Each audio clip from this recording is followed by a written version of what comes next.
Assalamualaikum warahmatullahi wabarakatuh. Halo, apa kabar semuanya? Perkenalkan, saya Qurratu A'yunin. Di sini saya ingin menjelaskan salah satu materi pembelajaran fikih, yakni materi tentang zakat. Materi zakat ini diajarkan kepada kelas 10 Madrasah Aliyah dan Sekolah Menengah Atas. Nah, pada pembelajaran zakat ini, tujuan pembelajaran yang ingin dicapai. 1. Siswa dapat meyakini ketentuan zakat dalam mengurangi kesenjangan antara yang kaya dan yang miskin. 2. Menyebarluaskan ketentuan zakat dalam mengurangi kesenjangan antara yang kaya dan yang miskin. 3. Menjadi teladan sikap peduli sosial dan responsif dalam kehidupan sehari-hari. 4. Meninjau ketentuan zakat dalam hukum Islam dan undang-undang pengelolaan zakat. 5. Mempresentasikan penerapan ketentuan zakat dan undang-undang pengelolaan zakat. Selanjutnya, peta konsep dari materi zakat ini adalah 1. Zakat terdiri dari 2 macam. Yang pertama adalah zakat fitrah. Zakat fitrah ditunaikan dengan mengeluarkan makanan pokok dan bertujuan untuk menyucikan jiwa. Dan yang kedua, zakat mal. Zakat mal dikeluarkan sesuai dengan jenis hartanya dan bertujuan untuk menyucikan harta. Lalu, apa itu zakat? Zakat secara bahasa berasal dari kata an-nama yang berarti berkembang, berkah, kebaikan, menyucikan, dan memuji. Sedangkan secara istilah, zakat adalah sejumlah harta tertentu yang diambil dari harta tertentu dan wajib diserahkan kepada golongan tertentu atau yang disebut dengan mustahiqin. Kemudian, mengapa diberi nama zakat? Zakat dijadikan nama untuk harta yang diserahkan karena harta yang dizakati akan berkembang sebab berkah membayar zakat dan doa orang yang menerimanya. Lalu, mengapa diberi nama zakat? Sebagaimana dalam firman Allah Subhanahu wa Ta'ala surat Ar-Rum ayat 39 yang berbunyi, A'udzubillahi minasyaitonir rajim. Wa ma ataitum mir riban liyarbuwa fi amwalin nasi fala yarbu 'indallah. Wa ma ataitum min zakatin turiduna wajhallahi faulaika humul mud'ifun. Yang artinya, riba yang kamu berikan agar berkembang pada harta orang lain tidaklah berkembang dalam pandangan Allah. Adapun zakat yang kamu berikan dengan maksud memperoleh keridhaan Allah, berarti merekalah orang-orang yang melipat gandakan pahalanya. Dalil yang mewajibkan zakat.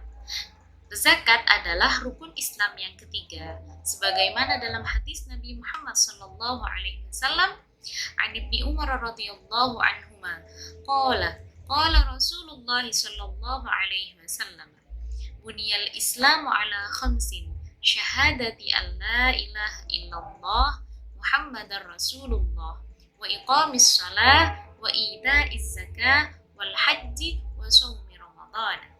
Yang artinya dari Ibnu Umar berkata, Rasulullah Shallallahu Alaihi Wasallam bersabda, Islam dibangun di atas 5 landasan, yakni persaksian tidak ada Tuhan selain Allah dan sesungguhnya Nabi Muhammad adalah utusan Allah, mendirikan salat, menunaikan zakat, haji dan puasa Ramadan. Hadis riwayat Bukhari. Kemudian dalil yang mewajibkan zakat juga adalah kewajiban zakat bersandingan dengan kewajiban sholat, sebagaimana ditemukan di dalam beberapa ayat Al-Quran, salah satunya surat Al-Baqarah ayat 110 yang berbunyi, A'udzubillahi minasyaitonir rajim, wa aqimus sholata wa atuz zakah. Dirikanlah sholat dan tunaikanlah zakat. Kapan zakat diwajibkan? Zakat pertama kali diwajibkan pada bulan Sya'ban tahun kedua Hijriah dan diberlakukan secara umum kepada seluruh kaum muslimin yang mampu dan memenuhi syarat-syaratnya. Pembagian zakat. Macam-macam zakat terdiri dari 2. Yang pertama adalah zakat fitrah. Zakat fitrah yang dikeluarkan adalah makanan pokok. Dan yang kedua adalah zakat mal, yakni zakat harta benda. Zakat fitrah atau zakatun nafsi, zakat yang wajib dikeluarkan oleh setiap muslim yang menemui sebagian atau keseluruhan bulan Ramadan dan bulan Syawal yang berupa makanan pokok setempat dan ditentukan oleh syara'. Zakat fitrah ditunaikan sebesar 1 sok dalam bentuk bahan makanan pokok daerah setempat. Dalam konteks Indonesia sekitar 2,5 kg beras per orang dan ada juga yang berpendapat 2,7 kg. Selanjutnya, zakat mal. Zakat mal adalah zakat harta benda. Zakat mal bertujuan untuk menyucikan harta dan mengurangi kesenjangan antara yang kaya dan yang miskin. Dan zakat mal memiliki syarat dan ketentuan khusus dalam menunaikan zakatnya. Harta benda yang wajib dizakati dalam zakat mal. Yang pertama adalah emas dan perak. Apabila mencapai nisab, yakni batas minimal wajib zakat dan bukan berupa perhiasan. Yang kedua adalah hewan ternak seperti unta, sapi, kerbau, kambing, dan domba apabila mencapai nisab. Dan yang ketiga adalah tumbuh-tumbuhan seperti padi, biji-bijian, kacang-kacangan, umbi-umbian, buah-buahan, sayuran, rumput-rumputan apabila mencapai nisab. Kemudian yang keempat adalah harta dagangan, yakni hasil bersih dari berdagang apabila mencapai nisab seharga emas. Yang kelima adalah barang temuan atau rikas, yakni barang-barang berharga yang ditinggalkan oleh orang-orang terdahulu. Yang keenam, unggas, hewan ternak yang kelompok burung seperti ayam, bebek, dan batas nisabnya disamakan dengan nisabnya emas. Dan yang ketujuh adalah zakat profesi atau penghasilan. Zakat ini merupakan salah satu kajian dari ulama-ulama kontemporer. Apa itu zakat profesi? Zakat profesi adalah zakat yang dikenakan kepada setiap pekerjaan atau keahlian profesi tertentu, baik yang dilakukan sendiri perorangan maupun bersama orang dan lembaga lain yang menghasilkan uang dan mencapai batas nisab, seperti pejabat, pegawai negeri, dokter, guru, dan lain sebagainya. Dan syarat-syarat harta yang wajib dikeluarkan zakatnya. Yang pertama adalah harta tersebut diperoleh dengan cara yang halal.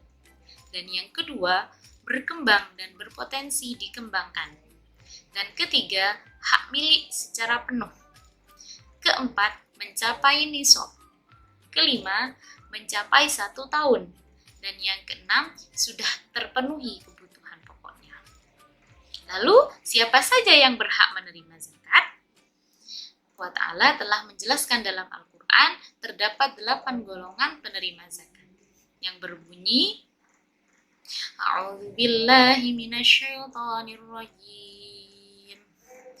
Innamas shadaqatu lil fuqara'i wal masakini wal 'amilina 'alaiha wal mu'allafati qulubuhum wa fir riqabi wal gharimina wa fi sabilillah wa ibnis sabil fariidatan minallah wallahu alimun hakim. Yang artinya, sesungguhnya zakat itu hanyalah untuk orang-orang fakir, orang-orang miskin, para amil zakat, orang-orang yang dilunakkan hatinya atau mu'allaf, untuk memerdekakan hamba sahaya, untuk membebaskan orang-orang yang berhutang, untuk jalan Allah, dan untuk orang-orang yang sedang dalam perjalanan yang memerlukan pertolongan. Sebagai kewajiban dari Allah, Allah Maha Mengetahui lagi Maha Bijaksana. Quran Surat At-Taubah ayat 60. Jadi, 8 golongan penerima zakat. Yang pertama adalah fakir.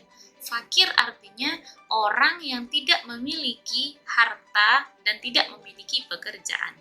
Dan yang kedua adalah miskin, yakni memiliki harta tapi tidak mencukupi kebutuhan hidupnya. Yang ketiga adalah amil zakat, yakni orang yang mengelola pengumpulan dan pembagian zakat. Yang keempat adalah mu'alaf, yakni orang yang masih lemah imannya karena baru mengenal dan menyatakan masuk Islam. Dan yang kelima, budak, ya, yang tidak memiliki biaya untuk menebus kemerdekaannya. Yang keenam adalah gharim, yakni orang yang terlilit hutang dan tidak bisa membayarnya. Yang ketujuh adalah sabilillah, orang yang berjuang di jalan Allah seperti perang, belajar, dan mengajar tanpa pamrih. Kemudian yang kedelapan, ibnu sabil, yakni orang yang kehabisan bekal dan biaya dalam perjalanan. Nah, bagaimana pengelolaan zakat di Indonesia? Pemerintah membuat peraturan perundang-undangan tentang pengelolaan zakat, yaitu Undang-Undang Republik Indonesia Nomor 23 Tahun 2011 tentang pengelolaan zakat. Undang-undang ini merupakan pengganti Undang-Undang Nomor 38 Tahun 1999. Nah, untuk materi undang-undang pengelolaan zakat ini kita akan bahas pada video selanjutnya. Berbagi tidak akan membuat rugi, tapi akan selalu bertambah baik di dunia dan di akhirat nanti. Terima kasih atas perhatiannya. Cukup sekian materi pembelajaran kali ini. Wassalamualaikum warahmatullahi wabarakatuh.